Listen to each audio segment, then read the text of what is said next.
Good morning, 6th class. This is Richa Sharma, your social science teacher. Today we are going to read the second page of chapter number 8 of history. Okay कल हमने देखा था कि pre history या history के अंदर divide किया हुआ है. ठीक है, आज हम नेक्स्ट पेज देखने जा रहे हैं. Let us see how a historian studies a source material. तो इसमें अब देखेंगे कि कैसे एक जो हिस्टोरियन है वो सोर्स मटेरियल की स्टडी करते हैं. सोर्स मटेरियल, ठीक है, और अवेलेबल एविडेंस, जो एविडेंस अवेलेबल होते हैं उनके बेस के ऊपर देन ड्रॉ द कंक्लूजन, कैसे वो कंक्लूजन बनाते हैं. The source material can be divided into two categories. तो सोर्स मटेरियल को हम दो कैटेगरीज में डिवाइड कर सकते हैं. सबसे पहले है आर्कियोलॉजिकल सोर्स मटेरियल, सेकंड है हमारा लिटरेरी सोर्स. तो आर्कियोलॉजिकल सोर्स मटेरियल क्या है?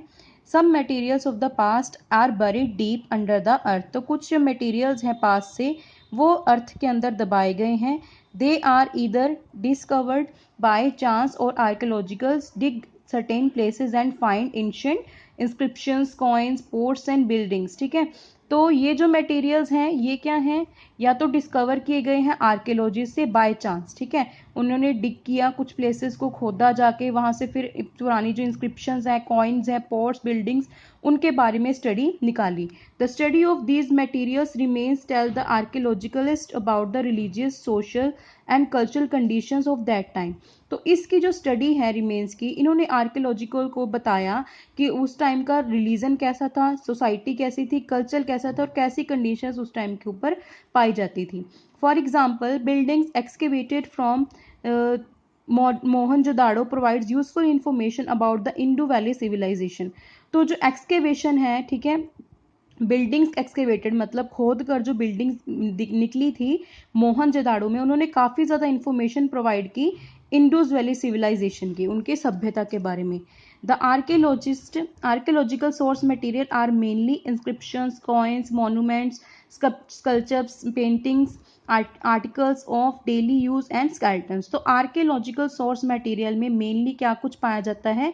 इंस्क्रिप्शंस, ठीक है, राइटिंग्स होती हैं छोटी छोटी या कोई और लैंग्वेज में, कॉइन्स पाए जाते हैं, मॉन्यूमेंट्स होते हैं, स्कल्पचर्स होते हैं, ठीक है, मूर्तियां जिसको हम कहते हैं, पेंटिंग्स होते हैं, आर्टिकल्स ऑफ डेली यूज, जो चीज़ें हम डेली यूज करते हैं वो पाए जाते हैं, या फिर स्केलेटन्स. ठीक है, स्केलेटन्स आपको पता है हड्डियों के पिंजर. ठीक है, तो ये आपको मोहनजोदाड़ो दिखाया गया है जो खोद कर मतलब खुदाई की थी. तो इस तरह की जो एक चीज़ है नीचे से निकली थी जिससे पता चलता है कि इसके ऊपर बिल्डिंग्स बनी होंगी. ठीक है, next inscriptions are writings which are engraved on rocks, pillars, clay tablets and walls of the temples and caves. तो inscriptions क्या है? वो writings हैं, वो लिखाई है जो पत्थरों के ऊपर, ठीक है, या पिलर के ऊपर, या क्ले टैबलेट मीन्स वो मिट्टी के जो टेबलेट्स बने होते हैं उनके ऊपर, या वॉल्स के ऊपर, मंदिरों की, गुफाओं की, उनके ऊपर इंस्क्रिप्शंस पाई जाती हैं.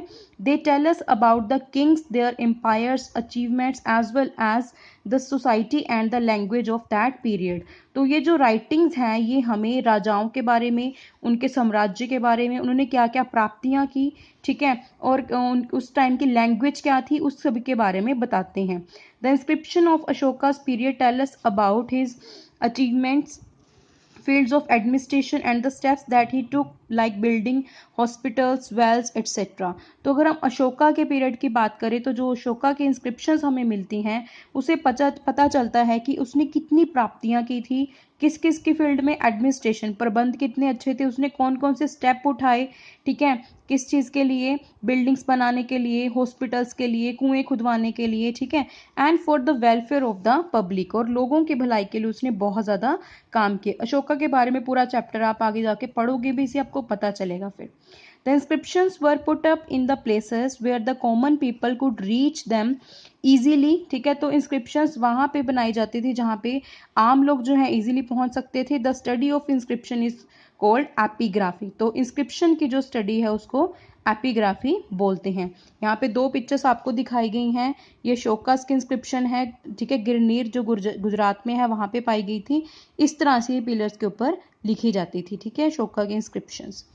नेक्स्ट है, in the earlier times coins were made of different materials like lead, copper, bronze, iron, silver, ठीक है, गोल्ड एंड इवन लेदर. तो जो सिक्के थे वो इन मेटल से बनाए जाते थे. They give us useful information about the art, religion, ruler, ठीक है, and the use of different metals and the level of development of technology. तो जो इंफॉर्मेशन हमें मिलती है, ठीक है, वहाँ पे पता चलता है कि आर्ट कैसी थी, रिलीजन कैसे थे, रूलर्स जो राज करते थे, राजा वो कैसे थे, उन्होंने कैसे डिफरेंट डिफरेंट कह सकते हैं मेटल्स का यूज़ किया टेक्नोलॉजी की डेवलपमेंट के लिए। ठीक है, so this is sufficient for today, tomorrow we will read the next page. तब तक आप अच्छे से रीड करना, ठीक है, आपको समझ आनी चाहिए कि एंशिएंट जो इंस्क्रिप्शंस थे कैसे यूजफुल थे, सोर्स मटेरियल में क्या क्या आता है, आर्कियोलॉजिकल मटेरियल में क्या हो, लिटरली सोर्सेज में क्या कुछ आता है। ठीक है, अच्छे से रीड करना है और इसको समझना है। Okay, thank you.